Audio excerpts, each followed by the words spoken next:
विकास का कोई विकल्प नहीं हो सकता।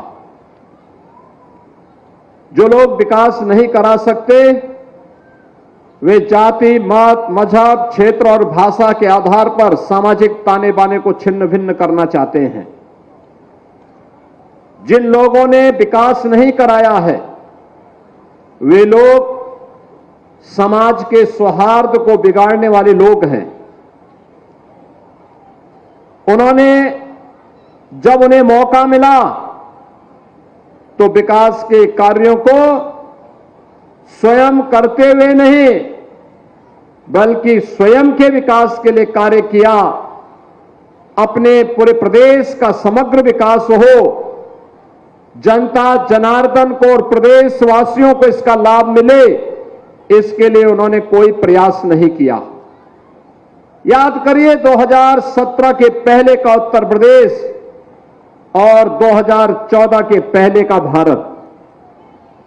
2014 के पहले का भारत भ्रष्टाचार के आकंठ में डूबा हुआ था। अविश्वास का वातावरण था। नौजवान की कर्तव्य विमूढ़ किसी स्थिति में था। देश के अंदर आतंकवाद, नक्सलवाद देश की सुरक्षा को चुनौती दे रहा था। लेकिन पिछले 10 वर्षों में प्रधानमंत्री मोदी जी के नेतृत्व में एक नया भारत हम देख रहे हैं। यह भारत जिसने विकास की नित नई प्रतिमान स्थापित किए हैं, वह भारत जिसने आतंकवाद और नक्सलवाद को पूरी तरह समाप्त करने के संकल्प के साथ जो कार्य अपना प्रारंभ किया था, आज वो सफलता की एक नई ऊंचाई तक पहुंच करके दुनिया के लिए मॉडल बना हुआ है। नया भारत विरासत और विकास का अद्भुत समन्वय स्थापित करते हुए 140 करोड़ लोगों के जीवन में परिवर्तन करने के लिए प्रतिबद्ध दिखाई दे रहा है। तो प्रधानमंत्री मोदी जी के मार्गदर्शन और नेतृत्व में नए भारत का ये उत्तर प्रदेश आज नए उत्तर प्रदेश के रूप में दुनिया के सामने है।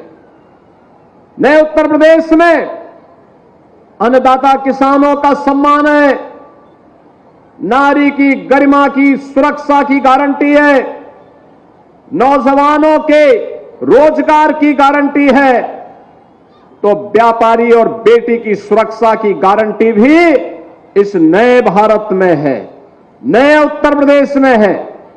और नए उत्तर प्रदेश विकास के जिन कार्यक्रमों को लेकर के बढ़ा है, पिछले 8 वर्ष की शानदार यात्रा को आपने पग पग पर देखा है।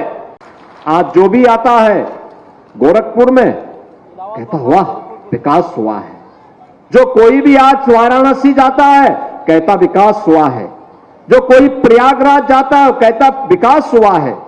जो कोई भी लखनऊ आता है वो कहता है विकास हुआ है। जो कोई भी मेरठ जाता है, नोएडा, ग्रेटर नोएडा, गाजियाबाद, किसी भी जिले में जाता, बरेली, आगरा, कानपुर, झांसी, जहां कहीं भी कोई जाएगा वहां जाकर के देखने के लिए मजबूर होता है और कहता है वाह कितना साफ और सुथरा है, विकास हुआ है। उत्तर प्रदेश नई पहचान बना रहा है। बेटियां अब बिना किसी भय के निकल जा रही हैं, घर से निकल रही हैं, स्कूल जा रही हैं, बाजार जा पा रही हैं। व्यापारी को कोई भय नहीं है, उद्यम लग रहे हैं, नौजवान स्थानीय स्तर पर रोजगार प्राप्त कर रहा है। यह हर व्यक्ति के मुंह से जब निकलता है तब हमें लगता है हां ये परिवर्तन हुआ है, ये परिवर्तन हुआ है। और इस परिवर्तन को आगे बढ़ाने के लिए पिछली सरकारें अपने आप तक सीमित थी। उनके लिए समाज को बांट करके केवल परिवार का विकास कर रहे थे। सामाजिक खाई को जितना चौड़ा कर सके, समाज को जाति के नाम पे बांटते थे, क्षेत्र के नाम पे बांटते थे, मत और मजहब के नाम पे बांटते थे, दंगा करवाते थे और फिर दंगा करवाने के बाद फिर दोनों समुदायों को अलग अलग अपने घरों में बुला करके उनको एक प्रकार से उनको ये बताने का प्रयास करते थे कि वह उनके हितैषी हैं। लेकिन आग की कीमत क्या चुकानी पड़ती थी दोनों समुदायों को, वे भुक्तभोगी ही इस बात को जानते थे।